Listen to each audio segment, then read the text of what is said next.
Hi everyone, कैसे हो आप सभी लोग। आई होप आप लोग अच्छे होंगे। मैं हूं राहुल जयसवाल एंड स्वागत करता हूं आप सभी का एक बार फिर हमारे यूट्यूब चैनल JR ट्यूटोरियल्स में।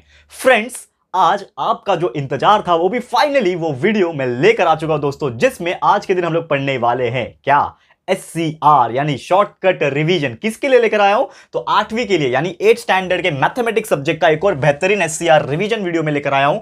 और आज क्या पढ़ेंगे? हम पढ़ेंगे चैप्टर नंबर 15 एरिया को पूरा कंप्लीट करना है। जैसे आपको पता ही है कि हमारा जो शॉर्टकट रिवीजन जो सीरीज है SCR, ये हम शॉर्टकट तरीके से पढ़ाते हैं, यानी कि 15 to 20 मिनट्स में आपको पूरा ओवरव्यू दे देते हैं चैप्टर का, जिससे आपको सब चीजें रिकॉल हो जाती है, याद आ जाती है और रिवीजन आपका हो जाता है। लेकिन उससे भी मोस्ट इंपॉर्टेंट चीज है जो हमने ऑलरेडी पहले ही वीडियोस आपके लिए पूरा बना के रखा है। आप जानते हो दोस्तों, पूरा का पूरा चैप्टर वाइज, ठीक है, और स्टैंडर्ड वाइज, मतलब आप जो भी स्टैंडर्ड में हो, 7वीं 8वीं 9वीं 10वीं 11वीं, हर एक स्टैंडर्ड वाइज हमने चैप्टर वाइज, सब्जेक्ट वाइज, ठीक है ना, जो भी सब्जेक्ट है आपका, हर सब्जेक्ट आपको मिल जाएगा, चाहे वो साइंस हो, मैथ्स हो, हिस्ट्री हो, सिविक्स हो, पॉलिटिकल साइंस हो, ज्योग्राफी हो, इंग्लिश ग्रामर हो, हर चीज का वीडियोस हमारे चैनल पे अवेलेबल है। आप जाओ वहां से पढ़ाई करते रहो। और जितना भी हमसे हो पा रहा है दोस्तों, जितना भी हमसे टाइम मैनेजमेंट हो पा रहा है, हम आपके लिए SCR यानी शॉर्टकट रिवीजन वीडियोस लेकर आ रहे हैं। ये किसके लिए था? ये 7th के लिए, 8th के लिए, 9th के लिए और 11th के लिए SCR वीडियोस था। लेकिन 10th वाले के लिए स्पेशली हमने क्या लॉन्च किया था? LMR लॉन्च किया था। तो बहुत सारे बच्चे कंफ्यूज हो रहे थे। बच्चे लोगों को मैं बता दूं फिर से, ये वीडियो के थ्रू आप भी उन तक ये वीडियो पहुंचा देना और ये मेरा मैसेज पहुंचा देना उन सभी को, ठीक है ना, क्योंकि सबको पता नहीं चलता है कभी कभी। तो जो LMR है ना, लास्ट मोमेंट रिवीजन, ये सिर्फ 10th वालों के लिए था, ठीक है, जिसमें हम लोग को पूरा पढ़ाना पड़ता है ना। जैसे आप जानते हो 10th के लिए पूरा सिलेबस आता है, लेकिन आपको तो पूरा सिलेबस नहीं आता है। गिन चुन के लास्ट फाइनल एग्जाम में 4 से 5 चैप्टर हर सब्जेक्ट में आएंगे, ठीक है। तो हम शॉर्टकट रिवीजन कराएंगे। ये लोग को तो पूरा LMR कराना था, इसके लिए ये अलग है। तो आप चिंता नहीं करना, LMR 10th वालों के लिए था और ऑलमोस्ट उनका एग्जाम खत्म भी होने वाला है। LMR सीरीज भी खत्म हो चुका है ऑलमोस्ट, देखा जाए। लेकिन SCR हमारा स्टार्ट हो चुका है, जिसमें 7वीं 8वीं 9वीं और 11वीं के स्टूडेंट्स को कुछ ना कुछ बेहतरीन तरीके से हम चैप्टर वाइज रिवाइज कराने की कोशिश कर रहे हैं। समझ में आ गया? तो प्लीज मेरा मैसेज को पहुंचा देना, मेरी आवाज को उन स्टूडेंट्स तक जरूर पहुंचा देना, हर स्टैंडर्ड के स्टूडेंट्स तक, ठीक है। वादा करो सब तक शेयर करोगे और बताओगे, अपने मुंह से बोलो चलेगा, अपने दोस्तों को बोलो, जो भी मेरा चैनल फॉलो करते होंगे उनको बोलो ऐसा ऐसा है। तो प्लीज जाके शेयर कर देना मेरा मैसेज को और अच्छे तरीके से पढ़ाई करते रहना। फाइनल एग्जामिनेशन बहुत सारे लोग का हो चुका है, आई नो दैट। बहुत सारे स्कूल्स में बहुत पहले ही कंडक्ट करवा लिया था, लेकिन बहुत सारे स्कूल ऐसे थे जिनके एग्जाम्स अभी होने वाले हैं, यानी कि एकदम एंडिंग में देखा जाए तो होने वाले हैं, यानी अप्रैल के एंडिंग में बोल लो या फिर मार्च एंडिंग में बोल लो, ठीक है ना, जो साइमल्टेनियसली हो रहा है। तो अच्छे से प्रिपरेशन करते रहना। तो आज हम चैप्टर नंबर 15 एरिया लेकर आए हैं। तो क्या पढ़ने वाले हैं एरिया की अगर मैं बात करूं तो जितने भी मोस्ट इंपॉर्टेंट फिगर होते, ठीक है ना, यानी कि जैसे स्क्वायर हो गया, ट्राइंगल हो गया, ट्रेपेजियम हो गया, पैरेललोग्राम हो गया, सर्कल हो गया, ये सभी के हम लोग एरिया कैसे कैलकुलेट करते हैं ये हम लोग देखने वाले हैं। तो आप ये वीडियो को एंड तक देख लोगे ना तो आपको बहुत अच्छी तरीके से समझ में आ जाएगा, ठीक है। चलिए शुरुआत करते हैं। तो सबसे पहले हम लोग बात करेंगे हमारा पहला टाइप का एरिया, जिसको हम लोग पढ़ेंगे एरिया ऑफ स्क्वायर। अब स्क्वायर क्या होता है आप सभी जानते हैं, that is the square, this is the square.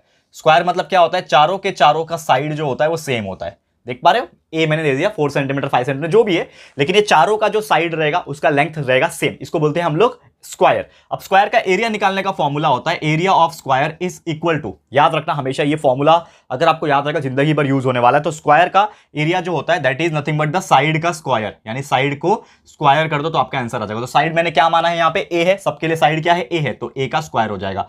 तो समझ लो अगर आपको दिया होता find the area of square whose side is 4 centimetre, तो यहाँ पे ए की जगह पे 4 लिखते उसका स्क्वायर करते तो आपका आंसर आ जाता 16 सेंटीमीटर स्क्वायर, ऐसा आंसर आ जाता। कितना सिंपल है कि नहीं? तो आप इस तरीके से जो भी क्वेश्चंस पूछेगा आपको find the area of square इस प्रकार का निकालो तो आप बिल्कुल निकाल सकते हो। बस फॉर्मूला आपको याद रखना चाहिए, area of the square is equal to side का स्क्वायर। जो भी साइड रहेगा, चाहे 3 सेंटीमीटर दिया, चाहे 4 सेंटीमीटर 5 दिया, कुछ भी दिया है, उसको स्क्वायर कर दो आपका आंसर आ जाएगा, ठीक है। तो ये था सबसे पहला चीज जिसको हम लोग बोलते हैं एरिया ऑफ स्क्वायर। एक और चीज हमें पढ़ना है जो कि है यहां पे area of right angle triangle, area of right angle triangle, ठीक है। तो बेसिकली यहां पे राइट एंगल ट्राइंगल की अगर मैं बात करूं तो क्या होता है कि एक आपका इस प्रकार से ट्राइंगल होता है, ठीक है, जिसमें आपका ये 90 डिग्री बनता है राइट एंगल ट्राइंगल में। तो ये क्या होता है? ये उसके लिए बेस होता है, ठीक है ना, और ये जो होता है ये उसके लिए क्या होता है? हाइट होता है। तो बेसिकली इसका फॉर्मूला क्या बन जाता है? Area of right angle triangle is equal to half multiply by base multiply by height. ये फॉर्मूला याद रखना, बहुत ही पसंदीदा सवाल पूछता है आपको कि find the area of A right angle triangle जिसका बेस 5 सेंटीमीटर है, हाइट 3 सेंटीमीटर। तो डाल दो, बेस के जगह पे 5 डाल दो, हाइट की जगह पे 3 डाल दो, कैलकुलेट कर लो, आपका आंसर आ जाएगा। तो area of the right angle triangle आपको मिल जाएगा। बहुत सिंपल है यार, मतलब मैं बोलूं ना आपको, ये चैप्टर इतना बेहतरीन तरीके से हमने पढ़ाया हुआ है। अगर आप ये पूरा पूरा चैप्टर जो है जिसके प्रैक्टिस सेट के एग्जांपल्स अगर आपको देखने हैं ना, तो आप जाओ बस सर्च कर लेना जाके कि 8 standard mathematics chapter number 15 area by JR tutorials. आपको पूरा lecture by lecture, lecture number 1, lecture number 2, lecture number 3, lecture number 4, ऐसे आपको लेक्चर्स मिल जाएंगे कंटिन्यूअसली। आप बस अच्छी तरीके से पढ़ाई करते रहो, हमारे वीडियोस पूरे कंप्लीट है। बस आपको ये SCR video, shortcut revision video क्यों पढ़ा रहा हूं, ताकि आपको फिर से याद दिला सकूं हर चीजें हमारी कंप्लीट है, हर चीजें को कैसे किया जाता है। समझ में आ गया? तो अभी आपको वापस से फ्लैशबैक में याद आ गया होगा। अगर आपने हमारे लेक्चर्स देखे होंगे तो आपको याद आ गया होगा, हाँ भाई स्क्वायर ऐसे कैलकुलेट करते हैं, area of right angle triangle ऐसे कैलकुलेट करते हैं। समझ में आ गया? चलो आगे बढ़ते हैं। और भी ऐसे बहुत सारे फिगर्स हैं जिसका हम लोग को एरिया याद रखना है और इसके बेस पे एग्जांपल जो पूछेंगे उसको सॉल्व करना है। ठीक है, आगे बढ़े। चलो नेक्स्ट जाते हैं फटाफट से।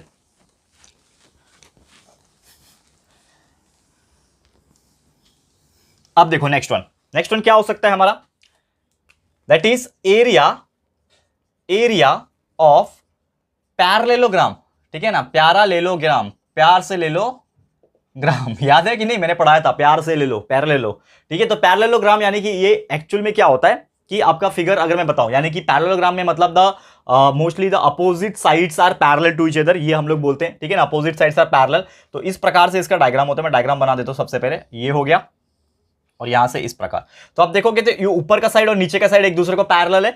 वैसे ये वाला साइड लेफ्ट वाला और राइट वाला साइड एक दूसरे को पैरेलल है, तो इसको हम लोग क्या बोलते हैं, पैरेललोग्राम बोलते हैं। ठीक है, अब ये पैरेललोग्राम का अगर आपको कोई पूछता है एरिया निकालो, तो सबसे पहले मैं एक चीज बता दूं, इसमें दो चीज होती है। क्या होती है दोस्तों? दो चीज, कि एक तो आपका यहां पे बेस होता है, that is nothing but this point is called as the base.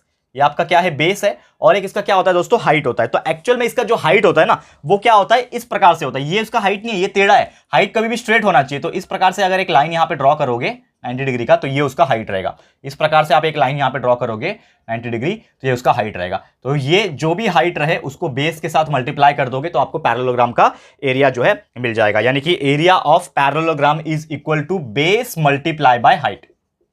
ठीक है, यानी कि जो भी हाइट दिया रहेगा, ऐसा नहीं कि दिया नहीं रहता, आपको क्वेश्चंस में दिया रहेगा कि find out the area of parallelogram whose base is 5 centimetre, height is 3 centimetre, ऐसा दिया रहेगा। बस आपको वैल्यू डालना है उसमें और उसको कैलकुलेट करना है। बहुत सिंपल तरीके से आपको क्वेश्चन पूछा जाता है।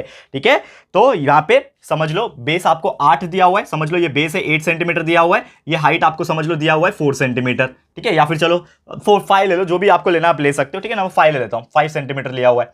ठीक है, तो 8 मल्टीप्लाई बाय 5 कर लो। बेस 8 है, बेस कितना है 8 है, हाइट कितना है 5 है, तो एरिया कितना निकल जाएगा 40 सेंटीमीटर स्क्वायर मिल गया। Area of the parallelogram is 40 centimetre square. इस प्रकार से बस कैलकुलेट करना, कितना आसानी से। और कई सारे एग्जांपल्स हमने कराए हुए हमारे रेगुलर लेक्चर वीडियोस में। हमने जब डाले थे वीडियोस, चैप्टर जब पढ़ाया था, तो आपको याद होगा कि हमने पूरा का पूरा ऑलरेडी कंप्लीट करके पढ़ा के रखा हुआ है। बस आपको अच्छे तरीके से इसको देखते रहना है। ठीक है, ये हो गया पैरेललोग्राम। अब और भी क्या क्या चीजें हैं इस चैप्टर में, तो हमने क्या क्या पढ़ लिया अब तक, स्क्वायर पढ़ लिया, स्क्वायर के बाद राइट एंगल ट्रायंगल पढ़ लिया। तीसरा चीज हमने पैरेललोग्राम भी पढ़ लिया। एक होता है रेक्टेंगल। ठीक है, ये भी पढ़ा देता हूं आपको। अगर आपको कोई पूछा है एरिया ऑफ रेक्टेंगल कैलकुलेट करो, ठीक है, तो सबसे पहले रेक्टेंगल क्या होता है, ये होता है रेक्टेंगल इस प्रकार से। रेक्टेंगल मतलब that is opposite sides are equal in length. मतलब ये एक साइड है, ठीक है, तो ये ए ऊपर नीचे, यानी कि अपोजिट साइड्स सेम रहेंगे, और ये अपोजिट साइड सेम रहेंगे। ये बी है तो ये भी बी रहेगा। समझ में आ रहा है? तो अगर इसका आपको एरिया निकालना है तो सबसे पहले हम लोग इसको एक्चुअल में मानते हैं, ए नहीं मानते, इसको हम लोग मानते हैं लेंथ और ब्रेड्थ। ठीक है, तो ये हो गया लेंथ, तो ये भी हो गया लेंथ, ये ब्रेड्थ हो गया, ये भी ब्रेड्थ हो गया। तो area of rectangle is nothing but the length multiply by breadth. ये आप जानते हो, लेंथ को ब्रेड्थ से मल्टीप्लाई करो यानी L मल्टीप्लाई बाय B। तो समझ लो इसका लंबाई होगा, लंबाई मैंने मान लिया समझ लो 10 सेंटीमीटर दिया हुआ है आपको। ठीक है ना, चौड़ाई जो है, ब्रेड्थ जो है वो समझ लो आपको दिया है 4 सेंटीमीटर। तो क्या हो जाएगा इसका 10 multiply by 4, that will be equal to 40 centimetre. कितना सिंपल है। मतलब आप देखो, अगर देख के ही आपको समझ में आ जाएगा कि एरिया ऑफ ट्राइंगल हो गया, रेक्टेंगल हो गया, स्क्वायर हो गया, या फिर पैरेललोग्राम जो अब तक हमने पढ़ा, ये कितने सिंपल है टू कैलकुलेट। और हमने पूरे एग्जांपल्स करवाए हुए हैं, जाके देख लेना, एग्जांपल पॉइंट ऑफ व्यू भी आपको समझ में आ जाएगा।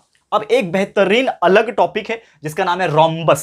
अब रोम्बस क्या होता है, बहुत सारे लोग जानते होंगे जिन्होंने पहले से पढ़ाई कर रखी है, बहुत पहले से हमारे रेगुलर लेक्चर वीडियोस देखते आ रहे हैं, तो उनको पता होगा कि ये रोम्बस एग्जैक्टली क्या होता है। लेकिन जिनको नहीं पता है वो आज समझ जाएंगे दोस्तों रोम्बस क्या होता है। ठीक है, ध्यान से देख लेना। इसको रफ करने जा रहा हूं, इसको मिटा देता हूं, ध्यान से देखना।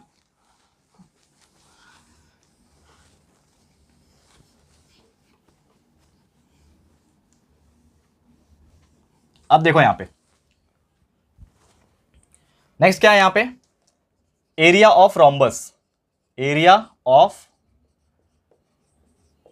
रोम्बस। अब देखो रोम्बस एग्जैक्टली है क्या, तो आपको पता होगा, पतंग उड़ाते हो, पतंग पतंग बचपन में बहुत उड़ाया होगा, मतलब मैंने तो बचपन में उड़ाया था, आप लोगों का तो चलो बचपन चल ही रहा है अभी ठीक है, तो आपने उड़ाया होगा। तो इस प्रकार से पतंग जो है वो दिखता है, ठीक है ना, इस प्रकार से ऐसा कुछ पतंग होता है ना, इसके अंदर क्या होते हैं, डायगोनल्स होते हैं इस प्रकार से, तो इसको बोलते हैं रोम्बस। ये क्या है, रोम्बस है। और थोड़ा बड़ा बनाओ तो इस प्रकार से बना सकता हूं, ठीक है, ऐसा होता है ना कुछ काइट, हमारा पतंग ऐसा ही होता है, उधर पूछी बांध देते हैं, पूछ बांध देते हैं यहाँ पे उड़ाते रस्सी से, ठीक है ना।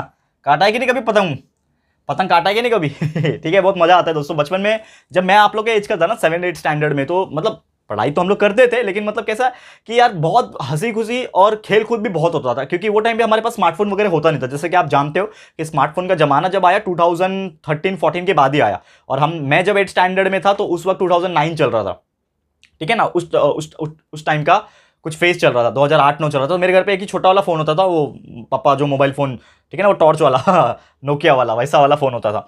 तो उस टाइम पे मतलब हमारे लिए बाहर ही खेलना सब कुछ होता था, हम दिन भर क्रिकेट खेलते रहते थे, हम दिन भर पतंग उड़ाते रहते थे, इस प्रकार की चीजें होती थी हमारी, ठीक है। तो उम्मीद करता हूं आपने भी बहुत उड़ाई होगी यार, चलो स्मार्टफोन का जमाना है लेकिन फिर भी उड़ाई होगी, ठीक है। चलो, तो यहां पे हम जो बात कर रहे हैं, क्या बात कर रहे हैं, रोम्बस का। तो रोम्बस का एग्जैक्टली इसका एरिया अगर मुझे कैलकुलेट करना है तो इसका क्या फॉर्मूला होता है। तो सबसे पहले इसके अंदर आपको दो डायगोनल्स दिख रहे हैं, बाहर का साइड छोड़ो, ये दो डायगोनल्स दिख रहे हैं, ये आपका एक पहला ये डायगोनल है, दूसरा आपका ये डायगोनल है। और अगर मुझे ये फिगर का रोम्बस का एरिया निकालना है तो इसका फॉर्मूला होता है area of rhombus is equal to, हमेशा याद रखना, half multiply by products of each diagonal, यानी कि जो भी डायगोनल है इन दोनों को मल्टीप्लाई करो और उसको हाफ से क्या कर दो, मल्टीप्लाई कर दो, इस प्रकार से। तो आपको समझ लो, कोई क्वेश्चन पूछा हुआ है कि आपको बोला है, यहां पे समझ लो कि लेंथ बोला है, length of diagonals, length of diagonals are, मतलब दो डायगोनल्स दिए है ना, तो दोनों का लेंथ हमें दिया है, समझ लो आपको एक का दिया है 11 सेंटीमीटर, ठीक है, और दूसरा जो डायगोनल है, मतलब समझ लो लंबा वाला 11 होगा, और दूसरा जो डायगोनल है उसका समझ लो दिया हुआ है 7 सेंटीमीटर। तो आपको ये क्वेश्चन पूछा है कि the length of the diagonals of a rhombus are 11 centimetre and the 7 centimetre, then find the area of a rhombus. तो आपको कैसे कैलकुलेट करना है, आपको फॉर्मूला पता है, याद रहेगा, area of rhombus is equal to half multiply the product of the diagonals. तो half multiply by product of diagonals, product of diagonal मतलब एक 11 है एक 7 है, तो 11 मल्टीप्लाई बाय 7, तो 11 7 जा 77, 77 डिवाइड बाय 2, जो भी आएगा आंसर आपका रहेगा। समझ में आया, कितना सिंपल है, मतलब कुछ है ही नहीं, कैलकुलेशन भी आप देखोगे तो बहुत साधारण सा है, बहुत सिंपल है, मेरा लैंग्वेज में चिंदी है एकदम चिंदी है, मतलब आउट ऑफ मार्क्स निकालोगे मैथमेटिक्स में, ये चैप्टर में से क्वेश्चंस आएंगे। तो समझ में आ गया रोम्बस बहुत अच्छी तरीके से, उम्मीद करता हूं यार ये भी आपको बहुत प्रॉपर तरीके से समझ में आ गया होगा। और क्या है हमारे इस चैप्टर के अंदर, अगर हम बात करें तो एक और बेहतरीन चीज है, जैसे रोम्बस था वैसे एक और बहुत बेहतरीन चीज है जिसको हम लोग बोलते हैं ट्रेपेजियम। अब ये ट्रेपेजियम क्या है, इसको थोड़ा सा स्टडी करते हैं डीट में, ठीक है।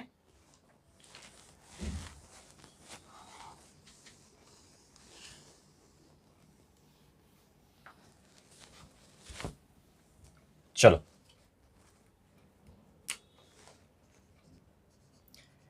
Area of trapezium, area of trapezium. अब देखो ये ट्रेपेजियम, ये जो चीज है ना, ये एग्जैक्टली कैसा दिखता है। तो सबसे पहले मैं आपको बता दूं, ट्रेपेजियम का मतलब ये होता है कि हमारा जो अपोजिट साइड्स है वो पैरेलल होते हैं, लेकिन सिर्फ एक अपोजिट साइड, यानी कि आपको देख पा रहे होंगे यहां पे कि जहां पे इसका ऊपर वाला साइड और नीचे वाला साइड एक दूसरे को पैरेलल है, लेकिन ये दोनों एक दूसरे को इक्वल लेंथ में नहीं है, और ये दो अपोजिट जो बाकी के साइड है ना वो एक दूसरे को पैरेलल भी नहीं है, ये इस साइड गया है ये इस साइड गया है, तो पैरेलल नहीं है। तो ये फिगर को हम लोग क्या बोलते हैं, ट्रेपेजियम बोलते हैं। अब इसका फॉर्मूला क्या होता है, तो हमेशा याद रखना, हमेशा याद रखना। अब पहली बात तो इसका मुझे हाइट भी अगर निकालना है, ठीक है, तो ये हाइट मतलब यहां से मुझे एक लाइन ड्रॉ करना पड़ेगा, तो ये इसका हाइट मिल जाएगा हमें, ठीक है ना। वैसे इधर से भी आपका ये जो ड्रॉ करोगे तो ये हाइट मिल जाएगा, मतलब ये इतना इसका हाइट है, समझ में आया। तो एरिया का फॉर्मूला बहुत सुंदर है इसका, मतलब बहुत यूनिक फॉर्मूला है, और मुझे याद है मैं इसको 8 या 9 स्टैंडर्ड में जब मैं था, आप लोग के एज का, जब ये चैप्टर हमें पढ़ाया होगा, मतलब थोड़ा चैप्टर नंबर 15 तो नहीं होगा क्योंकि हमारे टाइम में सिलेबस थोड़ा अलग था, तो थोड़ा बहुत चेंज होगा, लेकिन ये ट्रेपेजियम का फॉर्मूला मुझे वो टाइम से पढ़ा हुआ आज भी याद है। भले आज आपको पढ़ाता हूं इसलिए मुझे रिविजन बार बार हो गया है, लेकिन वो टाइम का पढ़ा हुआ मुझे आज भी याद है, और ये बहुत ही सुंदर फॉर्मूला है, that is area of trapezium is equal to half into सम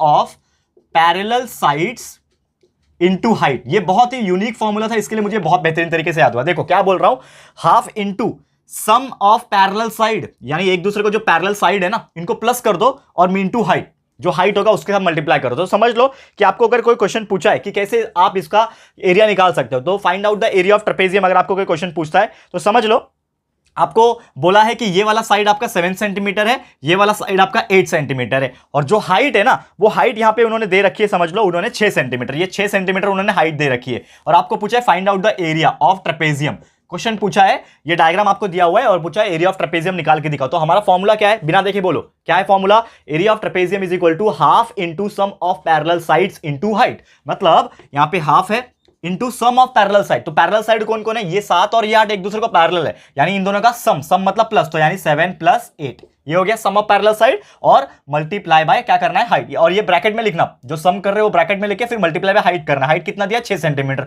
अब इसको सॉल्व कर लो, तो half multiply bye 7 + 8 is 15 multiply by 6, 2 × 2 2 3 6 15 3 45, तो आपका आंसर 45 सेंटीमीटर स्क्वायर जो भी है वो आ जाएगा। तो कितना आसानी से आपने कैलकुलेट किया, 2 to 3 स्टेप्स में आपका पूरा आंसर जो है वो आ जाता है।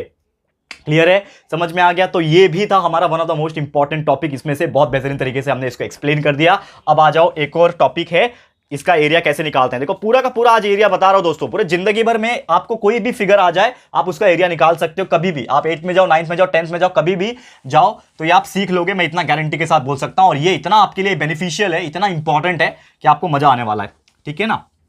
चलो एक और समझ लो, आपको कोई टॉपिक पूछता है, लेट्स सपोज आपको बोला है एरिया ऑफ ट्राइंगल, तो आप बोलोगे सर एरिया ऑफ ट्राइंगल तो हमने ऑलरेडी पढ़ लिया। यस, हमने एरिया ऑफ ट्राइंगल पढ़ा, लेकिन वो कौन सा ट्राइंगल था, वो एक राइट एंगल ट्राइंगल था। लेकिन आपको कोई ऐसा ट्राइंगल दिया है, ठीक है ना, इस प्रकार से, जिसके तीनों के तीनों साइड अलग अलग होंगे। जैसे कि यहां पे एक साइड का नाम है ए, इसका बी है, इसका सी है, यानी तीनों के तीनों साइड जो है वो अलग अलग है, ठीक है। तो हमारा ये राइट एंगल तो नहीं हुआ, तो राइट एंगल का मतलब half into base into height वाला फॉर्मूला मैं नहीं लगा सकता इसमें। तो अब मुझे क्या करना पड़ेगा, तो इसके लिए एक अलग से फॉर्मूला है दोस्तों, बहुत ही सुंदर फॉर्मूला, जिसका फॉर्मूला है area of this triangle is equal to, area of this triangle is equal to under root of, याद रखना ये बहुत क्रिटिकल भी है लेकिन बहुत सिंपल भी है, under root of s multiply by s minus A, ठीक है, s multiply by s minus A multiply by s minus B multiply by s minus C, ये हमारा फॉर्मूला है। अब इसमें s जो है वो क्या है, ए बी सी तो आपको समझ में आ गया, ये a है, साइड दिया रहेगा, b दूसरा साइड, c तीसरा साइड, लेकिन ये s क्या है, तो s का भी एक फॉर्मूला होता है जो कि पेरीमीटर होता है। तो s मतलब पेरीमीटर, यानी कि half multiply by a plus B plus C. तो आपको कोई भी चीज दिया हो, लेट सपोज आपको बोला है कि ये वाला साइड 7 सेंटीमीटर है, ये वाला साइड आपका समझ लो 5 सेंटीमीटर है, और ये वाला साइड 6 है, 5 6 7 सेंटीमीटर आपको समझ लो दिया हुआ है, ठीक है ना। कुछ भी क्वेश्चन हो सकता है, मतलब ऐसा जरूरी नहीं है कि आपको यही दिया रहेगा, कुछ भी क्वेश्चन हो सकता है। तो आपको इसको क्या करना है, कैलकुलेट करना है। तो आपका फॉर्मूला क्या रहेगा, सबसे पहले s निकालोगे, तो s is equal to half, half क्या है मेरा, हाफ 5 + 6 11 + 7, तो 5 + 6 + 7, इसका वैल्यू कितना हो जाएगा, 5 + 6 11, 11 + 7 इज 18, 18/2 इज 9। तो आपका ये आ गया s 9 सेंटीमीटर, यहां पे s के जगह पे 9 लिख दो, 9 लिख दो, 9 लिख दो, 9 लिख दो, और एक जगह पे माइनस करो और पूरा कैलकुलेट करके रूट निकाल दो, आपको एरिया मिल जाएगा आपका, ठीक है। मैं सॉल्व करके नहीं बता रहा हूं, मैं आपको फॉर्मूले के हिसाब से बता रहा हूं ना, क्योंकि हमने ऑलरेडी पूरा सॉल्व किया हुआ है ऑलरेडी। तो आप जाओगे हमारे रेगुलर लेक्चर वीडियोस देख लेना, इस चैप्टर का, चैप्टर नंबर 15 एरिया डालो, लेक्चर नंबर जो भी लास्ट का लेक्चर्स होंगे ना, 4 5 चौथा 5वां लेक्चर जो भी लेक्चर होगा जाके देख लो, आपको समझ में आ जाएगा कि किस प्रकार हम ये वाले ट्रायंगल का एरिया कैलकुलेट कर सकते हैं। कितना सिंपल है यार, बहुत ही मजा आ गया, समझ में आ गया। और एक आखिरी फिगर है जो कि बहुत ज्यादा सिंपल है, यहीं पे बता देता हूं, जिसको हम लोग बोलते हैं एरिया ऑफ सर्कल, ठीक है, एरिया ऑफ सर्कल। सिलेबस का पार्ट नहीं है लेकिन फिर भी बता रहा हूं, एरिया ऑफ सर्कल यानी एक सर्कल दिया है और आपको पता है कि एक सेंटर पॉइंट होता है और उसका एक रेडियस होता है। तो एरिया ऑफ सर्कल का फॉर्मूला होता है area is equal to pi R square. Pi का वैल्यू आप जानते हो, पाई का वैल्यू होता है 22/7, 22/7 पाई का वैल्यू होता है। रेडियस जो भी दिया रहेगा, समझ लो 5 सेंटीमीटर दिया है तो इसका वैल्यू हो जाएगा 22/7 पाई, रेडियस से 5 सेंटीमीटर मतलब 5 का स्क्वायर, ठीक है। सॉल्व कर लो, जो भी कैलकुलेशन करके निकालोगे आंसर आ जाएगा आपका। तो इस प्रकार से ये चैप्टर पूरा का पूरा यहीं पे समाप्त होता है, SCR तरीके से, यानी शॉर्टकट रिवीजन तरीके से हमने पूरा एक्सप्लेन कर दिया है। और आपको पूरा देखना है एक एक एग्जांपल को कैसे हमने सॉल्व किया है, कौन कौन से टाइप का, ये पूरा हमारे रेगुलर लेक्चर वीडियोस में अवेलेबल है। जाओ अच्छे से वीडियोस देख के पढ़ाई करते रहो। ऑल द वेरी बेस्ट बोलना चाहूंगा एंड उम्मीद करता हूं आप में से हर बच्चा टॉप करेगा अगर वो हमारे वीडियोस देख रहा है। डेफिनेटली थोड़ा प्रैक्टिस कर रहा है अपने तरफ से, तो definitely you achieve whatever you want to. ठीक है, चलो आज के लिए इतना। ये वीडियो आपको कैसा लगा है प्लीज हमें कमेंट करके बताना, और कौन कौन से चैप्टर्स जो ज्यादा इंपॉर्टेंट है और आपको उसके SCR जरूर से चाहिए तो प्लीज मुझे इस वीडियो की कमेंट सेक्शन में जरूर से कमेंट करके बताओ कि सर ये वाले टॉपिक का SCR बना दो। ठीक है? तो प्लीज कमेंट कर देना, अपने दोस्तों के साथ जरूर से शेयर करके बता देना यार कि यार हमने इतना मेहनत करके वापस से आपको ये सब चीजें को रिवाइज करवाया है SCR शॉर्टकट रिवीजन तरीके से। तो प्लीज वीडियो पसंद आया है तो लाइक कर देना, अपने दोस्तों के साथ शेयर करके सबको बता दो। फर्स्ट टाइम आए हो चैनल पे, अभी तक चैनल को सब्सक्राइब नहीं किया है ना, तो फटाफट से हमारे चैनल को सब्सक्राइब भी कर देना, बाजू में बेल आइकन होता है उसको प्रेस कर देना, ताकि फ्यूचर में हम कभी भी कोई भी वीडियोस को अपलोड करेंगे तो आप लोग को नोटिफिकेशन मिलती रहेगी। ठीक है फ्रेंड्स, तो मिलते हैं हमारे अगले वीडियो में। ये वीडियो देखने के लिए thank you and good bye.